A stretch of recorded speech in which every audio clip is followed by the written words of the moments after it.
Hola, soy Jack Perkins. Bienvenidos a Biografía. Hasta los líderes que apoyan la pena de muerte admiten que firmar una ejecución es una enorme y terrible responsabilidad que los atormenta por el resto de sus vidas. Pues, ¿qué decir de un hombre que firmó una orden para la ejecución no de una persona, sino de millones de personas, sin mostrar nunca algún remordimiento? ¿Cómo la humanidad engendra semejante monstruo? El hombre que fundó la Gestapo, inventó los campos de concentración y fue culpable de firmar la solución final.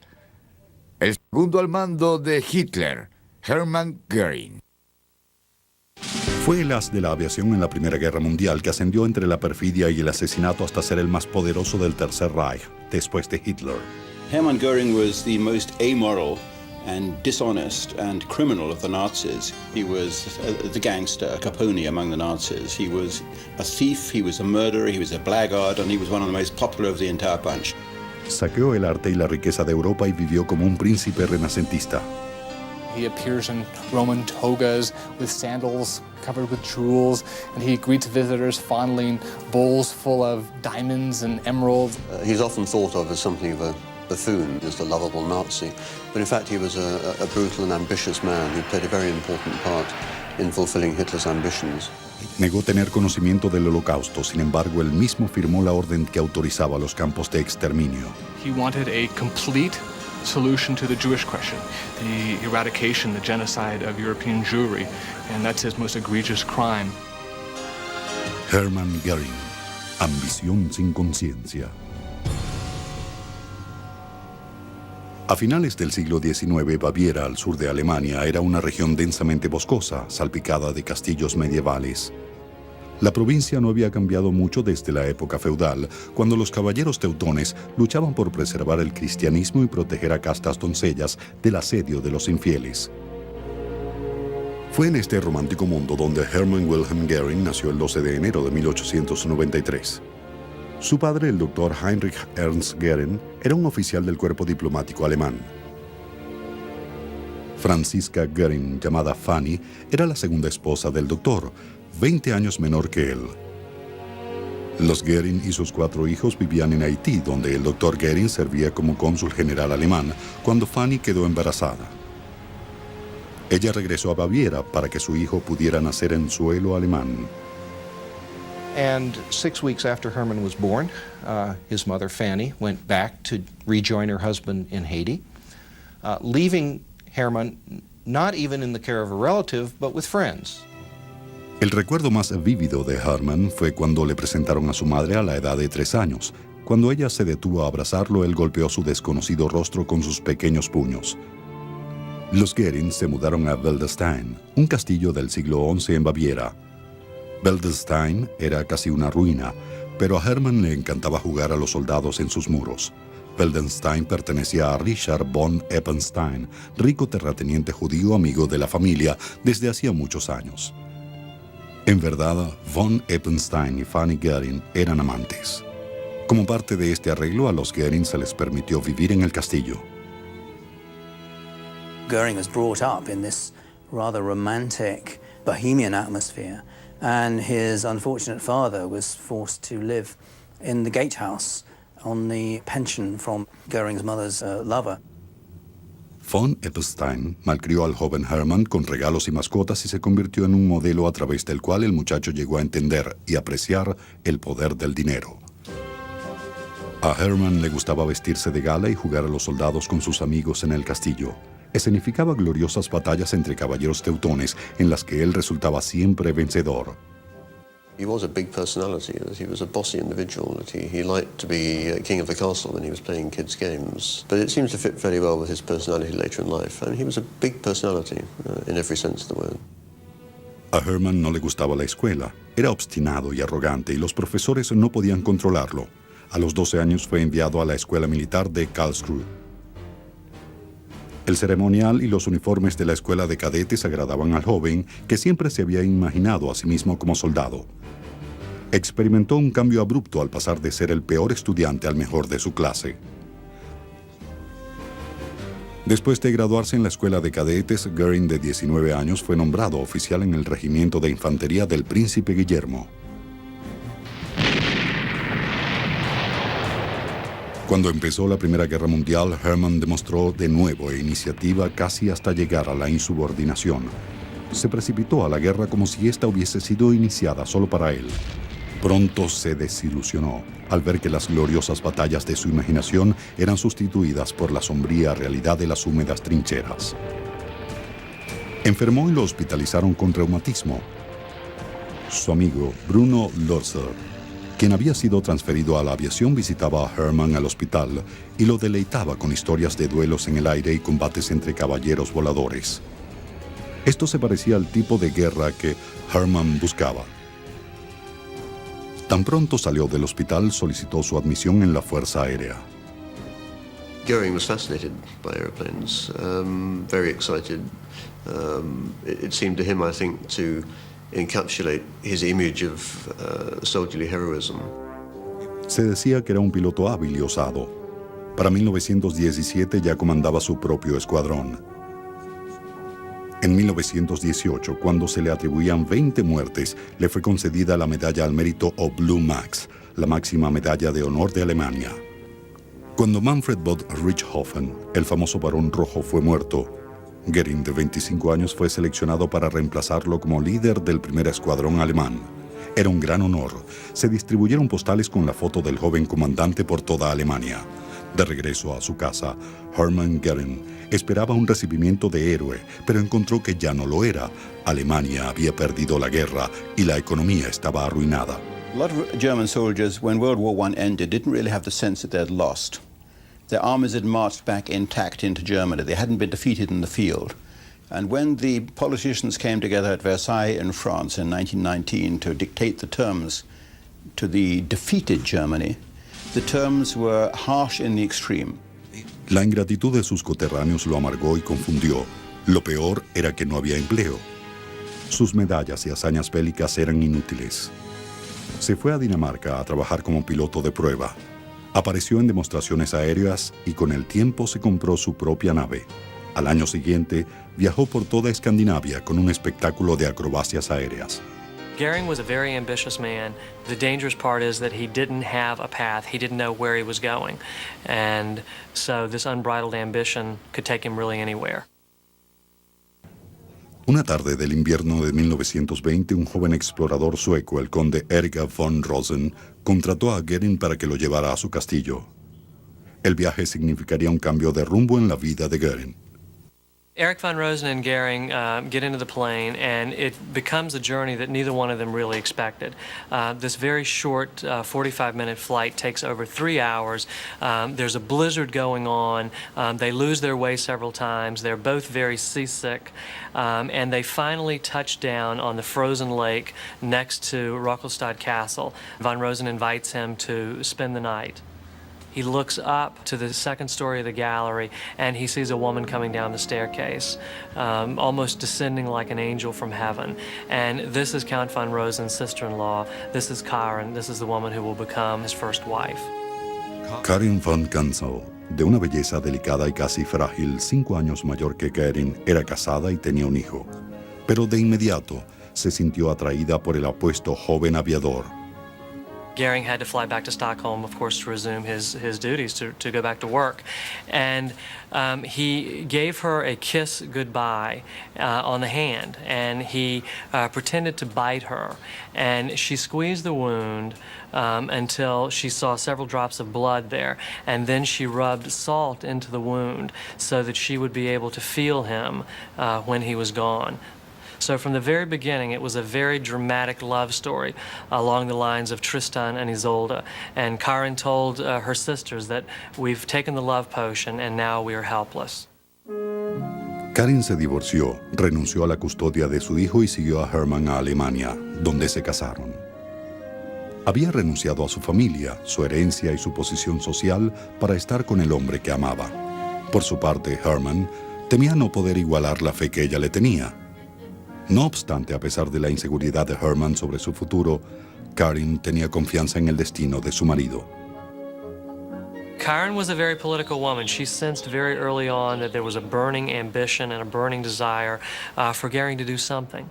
He didn't know exactly what, she didn't know exactly what, but she knew if he could find a niche that he would be very successful. Desde el fin de la guerra, Goering se había interesado en la política. Como muchos otros jóvenes, sentía que Alemania había sido traicionada por sus líderes.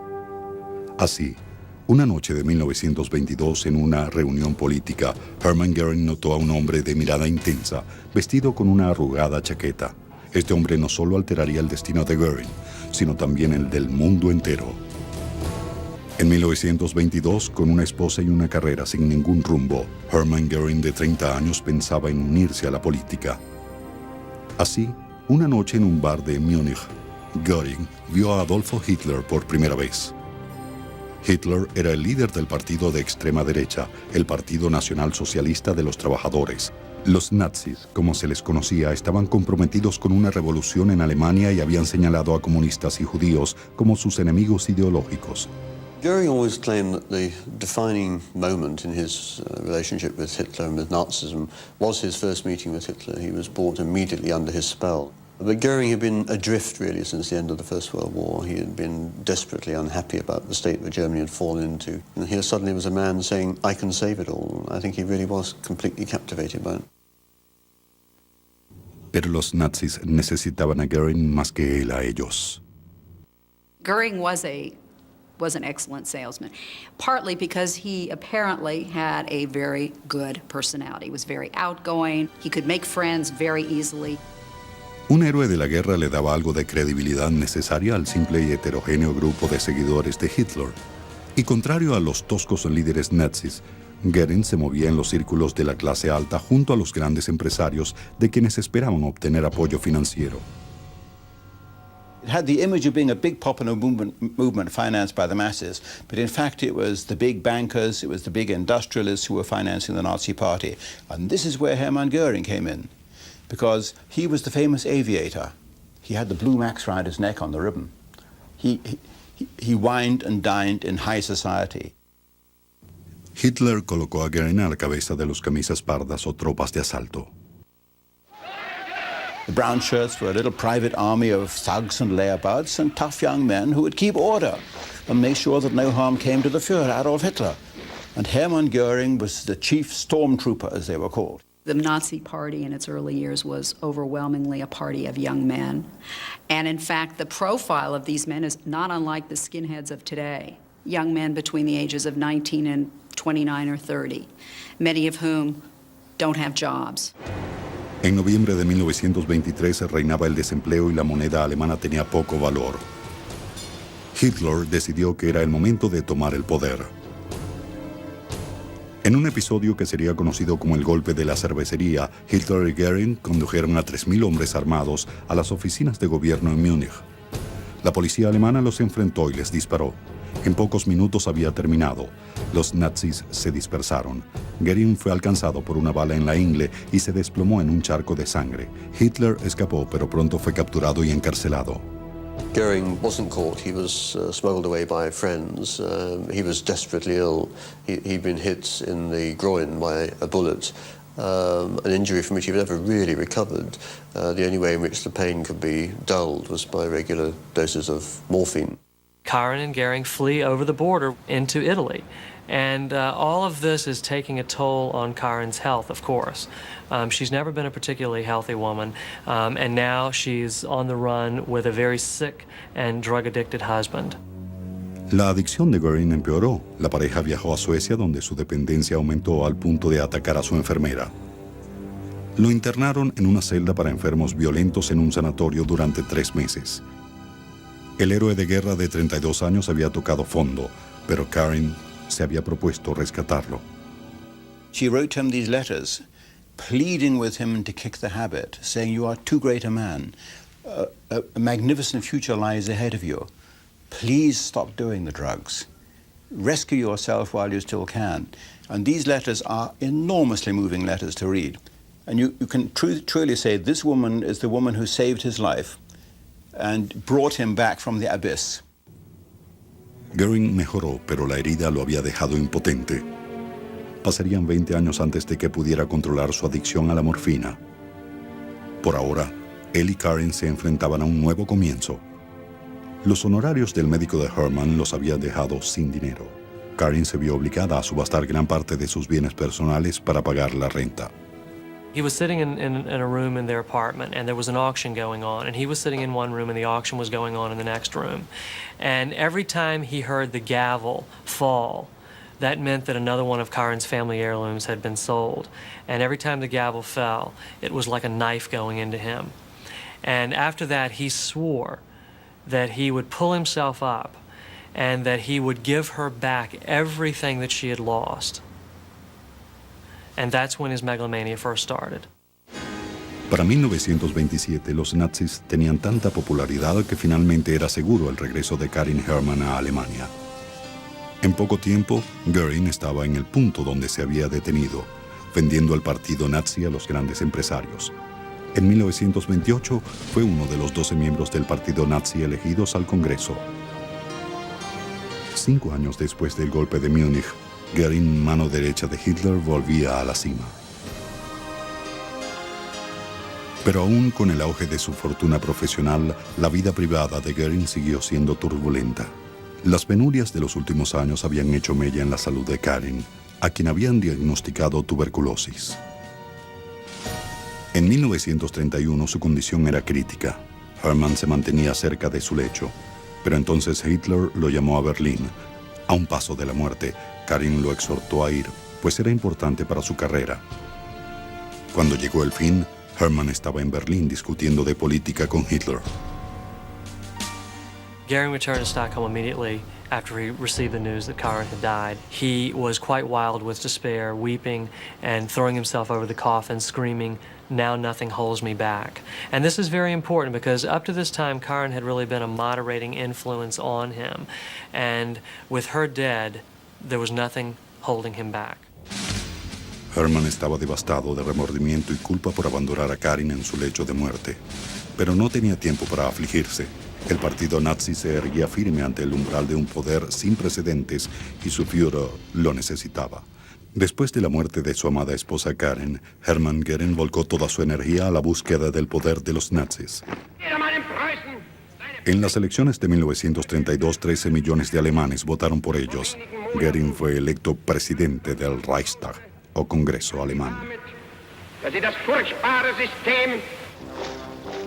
En los meses siguientes ayudó a presionar al presidente von Hindenburg para que nombrara a Hitler canciller o jefe de gobierno. Finalmente, en enero de 1933, Hindenburg accedió y los nazis se precipitaron al poder. Hitler nombró a Göring ministro prusiano del Interior, con lo cual obtuvo amplios poderes civiles, incluyendo el control de la principal fuerza policial germana. Ágilmente, Göring reemplazó a miles de oficiales de policía por miembros de las tropas de asalto nazis.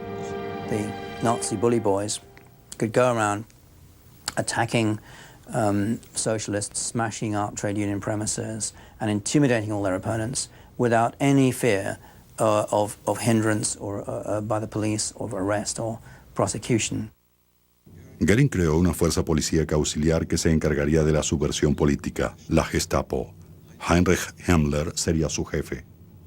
It was Göring who got the brown shirts to set up the first concentration camps in 1933 to lock up the Nazis' German opponents. And it was Göring really who was in many ways the key figure in masterminding the violent attacks on the Nazis' opponents, the bullying, intimidation, beatings up, murder, maltreatment, humiliation. Poco menos de un mes después de llegar los nazis al poder, el edificio del Reichstag, sede del Parlamento alemán, fue incendiado. Göring llamó al hecho una afrenta del comunismo. Los nazis aprovecharon el hecho para arrestar a miles de comunistas, la última amenaza de la dominación nazi. No one's entirely sure who set the Reichstag on fire.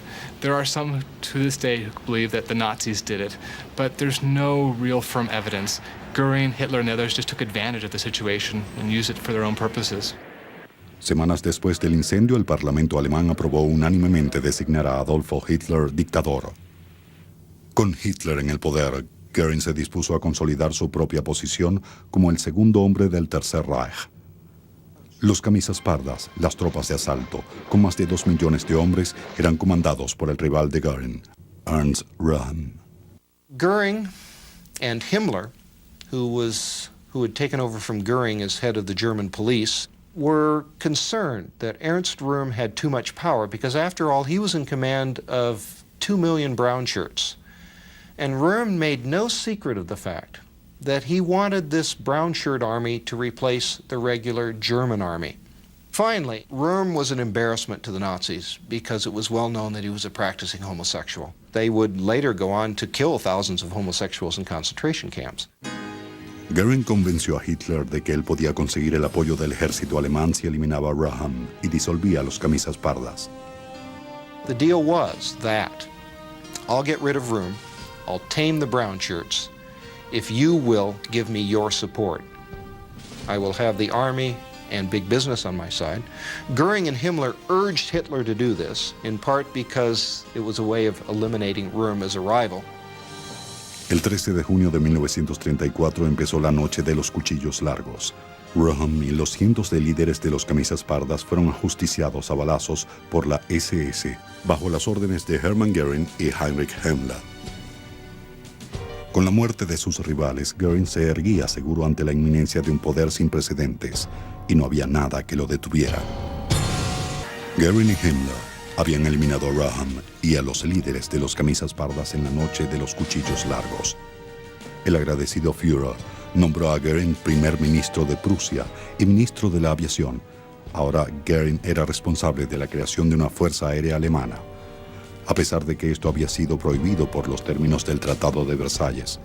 Para ayudarlo en esta tarea formidable, Göring consiguió el apoyo de Erhard Milch, presidente de Lufthansa, la línea aérea alemana.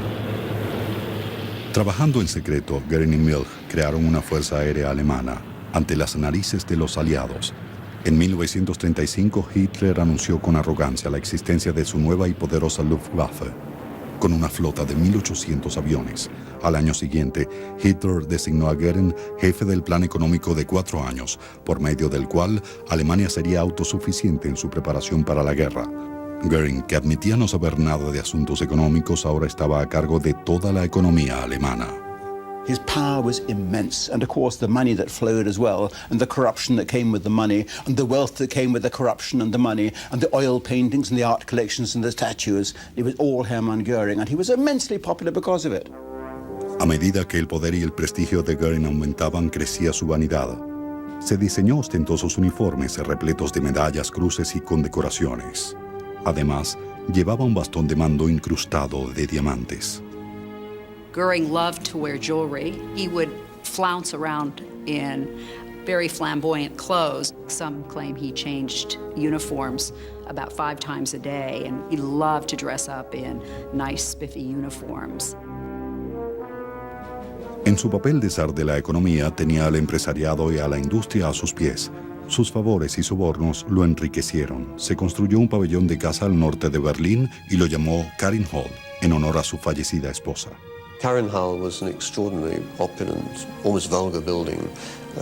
Göring boasted that it was made entirely from raw materials which were German in origin, and it was. But rich marbles and timbers and so on. It was people arrived there and they thought they were arriving at the palace of some modern prince. In it, Göring kept an extraordinary, almost bizarre wardrobe. He loved dressing up. He would hold these lunch parties at Karin Hall, which would go on for hours and hours, and the people who attended them, so they'd never seen anybody capable of holding so much drink and eating so much. He ended up with an immense weight problem. He was a perfumed mountain of quivering flab. En una pomposa, por no decir horrenda ceremonia, hizo traer el cuerpo de Karin desde Suecia hasta una tumba en su propiedad. And it was a bitter disappointment that she died so early in 1931, before the Nazis came to power, and before he attained his great wealth, and before he was able to pay her back for all the sacrifices that she made for him. Su talle, siempre en aumento, y su extraordinaria vitalidad le ganaron el cariño del pueblo alemán. He is probably the most popular leader in the Third Reich. He had this sort of common touch that Hitler didn't have. Goering was earthier. He liked bawdy jokes. He liked hunting. He liked drinking beer. He liked to be seen with all sorts of people, being the center of attention, of course. A pesar de su respeto a la memoria de Karen, Goering disfrutaba de su papel de viudo más codiciado de Alemania. Por un tiempo dirigió sus afectos hacia Emmy Sonnenmann, popular actriz teatral. El amorío causó tanto revuelo que Hitler los instó a casarse en nombre del decoro. Puesto que el Führer era soltero, Emmy se transformó en la anfitriona y primera dama no designada de la élite alemana. 3 años después de su matrimonio, la feliz pareja sorprendió a familiares y amigos con el anuncio del embarazo de Emmy. The bullet which had passed through his groin in the putsch in 1923 had severed vital parts of his anatomy, which made it impossible for him to have a child. So the world was astounded when in June 1938, Edda, his daughter, was born. The answer is artificial insemination. Desde finales de la Primera Guerra Mundial, los nazis ya culpaban a los judíos por todo, la derrota en la guerra y el desempleo. En noviembre de 1938, las sinagogas, las tiendas y los comercios judíos fueron saqueados y destruidos por pandillas nazis. Este suceso fue llamado Noche de los Cristales Rotos, en referencia a los vidrios rotos que cubrieron las calles. Hermann Göring estaba enfurecido con los nazis que habían ordenado la destrucción. Goering's interest in the fate of the Jews was very largely an economic one. He saw the Jews as a kind of a milch cow while they were in Germany, to be plundered, expropriated, and then kicked out, impoverished. As more parts of Europe fell under German control, he simply extended that principle. Grab Jewish property, grab Jewish businesses, exploit them for the benefit of the war effort. Göring dijo a los líderes nazis que la Noche de los Cristales Rotos había sido una terrible pérdida. La propiedad judía no debía ser destruida, sino confiscada. Al año siguiente, Göring, como ministro del Interior, creó una agencia para la emigración sistemática de judíos alemanes a varios destinos, incluyendo Palestina. Para octubre de 1939, 300.000 judíos habían abandonado Alemania. Pero el estallido de la guerra imposibilitó más emigraciones y Göring se vio obligado a considerar un plan alternativo, ya bosquejado en los días posteriores a la Noche de los Cristales Rotos. El plan comprendía la puesta en marcha de medidas en contra de los judíos. Tras 2 años, el plan del que hablaba empezaría, pero con otro nombre: Endlösung, la solución final del problema judío.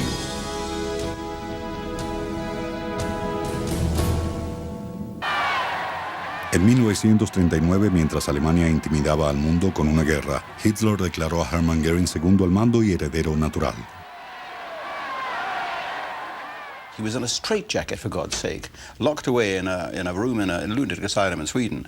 And from that position, right down as low as you can get, he rises to the top of the German hierarchy. He becomes the second man under Adolf Hitler, the most powerful man in Europe. That is some rise to power. Mucho más importantes para Hermann eran los lujos de ese poder.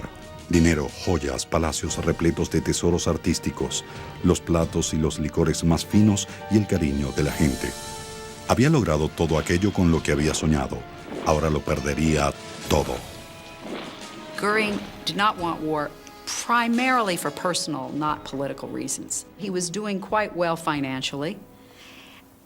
As Germany took over various territories, such as Czechoslovakia and Austria, Göring made lots of money, was able to appropriate lots of property, and he saw this way much better than an out-and-out battle. And a war economy would mean everybody had to tighten their belts. And if there was anything that Göring abhorred was to have to tighten his belt, which was getting larger all the time. A pesar de sus recelos, Göring sabía que la clave de su éxito estaba en mantener la estima de Hitler. El Führer quería guerra. Hermann Göring no tenía intenciones de contrariarlo. En 1940, con el triunfo abrumador de la Luftwaffe y la caída de Francia, Göring alcanzó su cenit. El Führer lo nombró mariscal del Reich, rango mayor al de un general con 6 estrellas.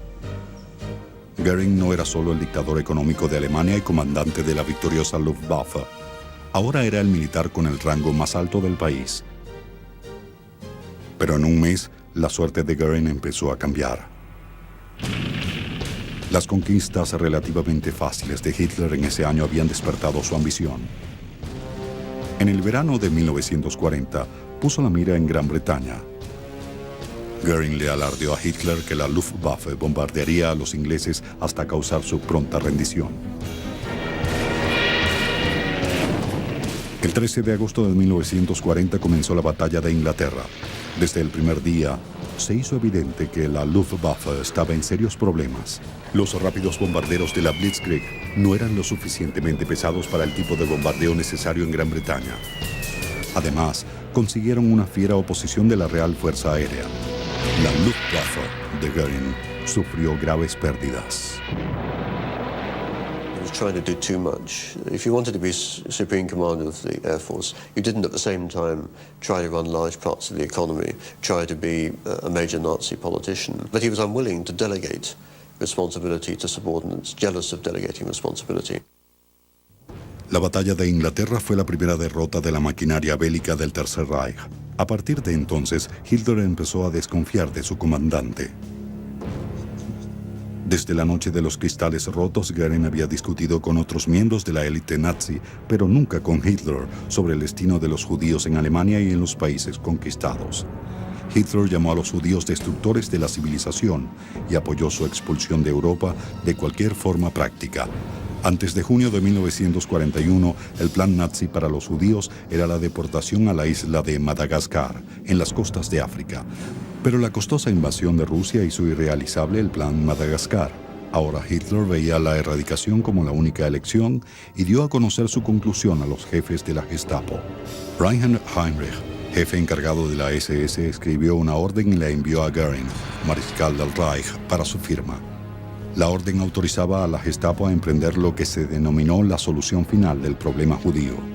Los judíos iban a ser agrupados en cuadrillas de trabajo y transportados al este, donde literalmente trabajarían hasta morir. Cuando estuvieran demasiado débiles para seguir trabajando, serían enviados a campos de exterminio. Los que fuesen lo suficientemente fuertes como para soportar el trabajo serían considerados una amenaza para la seguridad del Reich y serían ejecutados. Göring solo le echó un vistazo al documento antes de firmar lo que se convertiría en la sentencia de muerte para millones de judíos europeos. This is the closest thing we have to an executive order for the Holocaust. I mean, there is no extant order from Hitler himself. And Göring, the second man of the Reich, told Heydrich that he wanted a complete solution to the Jewish question, the eradication, the genocide of European Jewry, and that's his most egregious crime.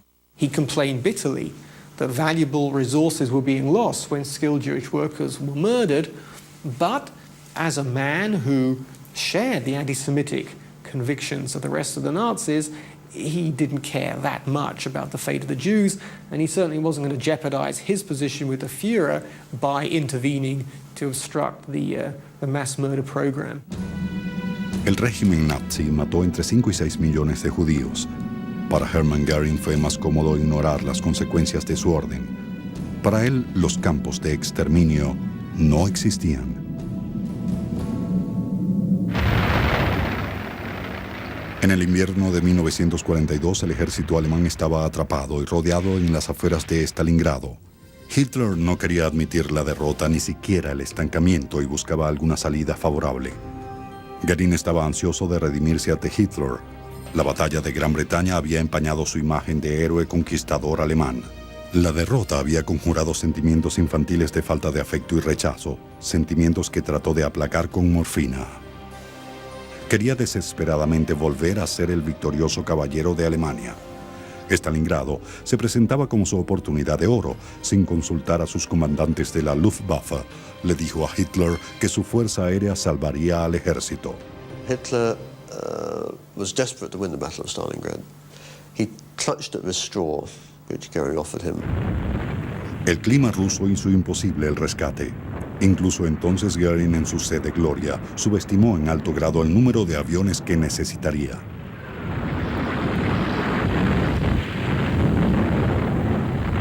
El plan fue un total fracaso. Cientos de aviones se perdieron y el ejército alemán en tierra fue destruido. Los alemanes pagaron caro por la megalomanía de Göring. But the failure infuriated Hitler. He would not even speak to Goering for weeks after the surrender at Stalingrad. He wouldn't even allow Goering's name to be mentioned. It took a long time before Goering could gradually get back into the entourage again. Con las derrotas alemanas en Stalingrado y el norte de África en 1942, el ritmo de la guerra había cambiado. Alemania estaba a la defensiva, al tiempo que la Luftwaffe volvía a fracasar. De igual manera caía el aprecio de Hitler por Goering. Hitler designó a Albert Speer ministro de la producción. Speer asumió muchas de las responsabilidades internas de Goering. Hitler comenzó personalmente a dirigir operaciones de la Fuerza Aérea. A medida que Goering perdía el aprecio de Hitler, se retraía a un estado de delirio y complacencia. La guerra que él conocía estaba perdida. El sueño se desmoronaba. No obstante, se aferró a la idea de que Hitler abdicaría o sería asesinado. Así Goering, como segundo al mando, haría la paz con los aliados y asumiría el papel de líder amado, papel que le parecía hecho a la medida. Pero los aliados tendrían otros planes para Hermann Goering. Hermann Goering no había querido esta guerra. Le temía porque amenazaba con arrebatarle todo el poder y riqueza lograda con los nazis. Ahora, con la inminencia de la derrota alemana, deseaba hacer la paz por separado con los aliados, pero estaba atado de manos. La deslealtad era un crimen capital en el círculo de allegados a Hitler. Un paso en falso y Goering, mariscal del Reich o no, podía terminar colgado de un gancho de carnicería en un sótano de la Gestapo. Mientras la pesadilla de Goering se acercaba a la realidad, hundía su ansiedad en las arenas de la complacencia. Incluso cuando estaba siendo sustituido por otros en cuanto a poder e influencia, Goering seguía viviendo como un sultán. Recorría Alemania y Francia en su tren privado llamado Asia. En París se hospedaba en el Ritz y cenaba en Maxim's. Compraba joyas y pinturas con sus fondos aparentemente ilimitados. As time went on, Hitler found Goering's very self-indulgent lifestyle increasingly irritating. And here was Hitler, and then from 1943, Goebbels, increasingly advocating sacrifices on the German people in order to get through the war. And in that situation, somebody as corrupt and as high-living, as fat and self-indulgent as Goering began to look increasingly in embarrassment. He kept on his desk a pot full of diamonds of different colors and of jewels, and he said, when I get nervous, I like just to run these diamonds through my fingers, and he would trickle them through into the glass pot on his desk. Goering recorrió los museos de Europa en busca de tesoros para su colección privada. Goering always hated modern art, and so what he'd like to collect were huge Renaissance paintings, paintings by Rubens. He probably liked Rubens because of the voluptuous nudes, since he himself was rather voluptuous. El precio no era problema. El zar de la economía poseía los fondos de un rey en robos, sobornos y propiedades confiscadas con que pagar. By 1943, he's spending 4 and 5 hours a day thinking about paintings. And this is a tremendous amount of time to invest in an art collection, especially when you're supposed to be running the Air Force and the economy at this time. Con la inminencia de la victoria aliada, Goering se refugió en su retiro de Karin Hall. Cuando oyó que Hitler se encontraba en el búnker, quizá ya muerto, Goering le envió un mensaje en el que le recordaba que él era el segundo al mando y le preguntaba al Führer si quería que asumiera el liderazgo. Hitler ordenó su encarcelamiento por traición. Pero antes de ejecutar sentencia alguna, el Führer se suicidaba en su búnker. Al acercarse el ejército ruso a Berlín, los nazis trataron de escapar del destino que presentían. Goering prefirió ordenar la destrucción de Karin Hall con explosivos en lugar de verla saqueada. Luego se entregó a la custodia del ejército estadounidense. He thought was number two to Hitler, that he would be taken very seriously, like any captured head of state would be. Well, these delusions were stripped away straight away, of course. He was made a regular prisoner. All the things were taken away from him. He was put into prison uniform and interrogated like any common prisoner. He was very indignant to find himself locked up. All his medals gradually vanish, and his beautiful luggage, his matching sets of luggage are taken away. And he's frantic about the luggage, of course, and you know the reason why. Because buried in the luggage are the vital cyanide pills that he's going to need when the end is nigh. Goering fue encarcelado en el Palacio de Justicia en Nuremberg. acusado junto con otros 11 hombres de crímenes contra la paz, crímenes de guerra y crímenes contra la humanidad. Confinado en su celda, Goering fue obligado a abandonar su adicción a la morfina. Restringido a una dieta menos extravagante, perdió unos 30 kilos. Los últimos días de la guerra se le había visto indiferente y fuera de la realidad. Ahora su salud mejoraba y se aclaraba su mente.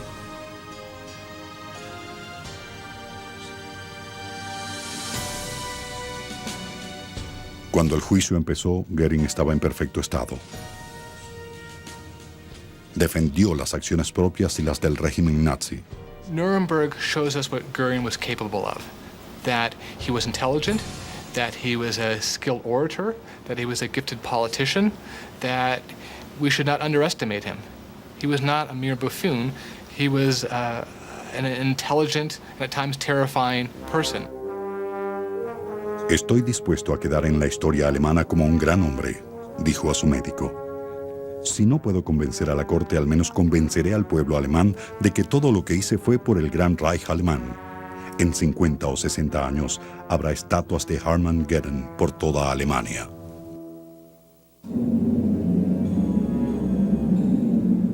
He was horrified when he was shown the film, actually shown what physically happened to the people who were persecuted as a result of the orders which he had signed.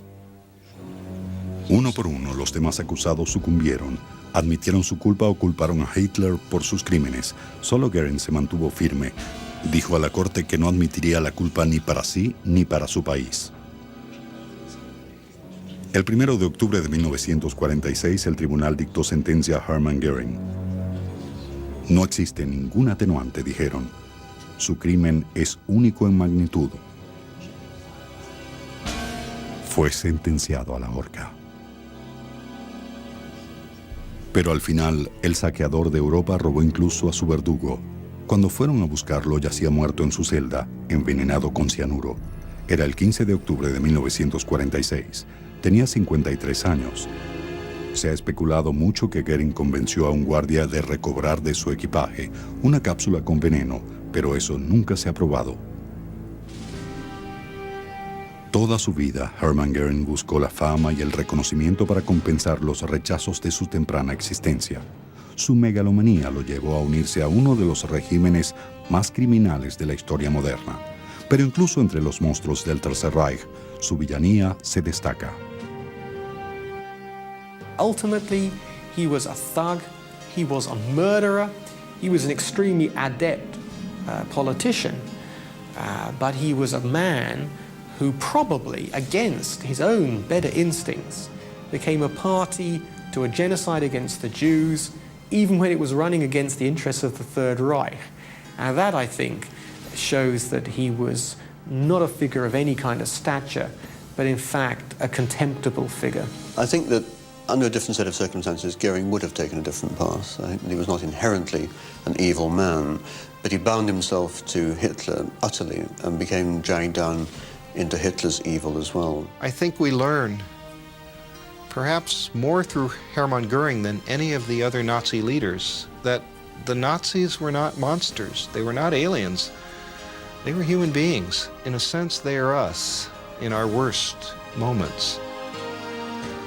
Hermann Goering siempre deseó ser sepultado al lado de su amada Karen, pero la corte decretó que sería cremado. Sus cenizas fueron lanzadas a un horno del campo de concentración de Dachau.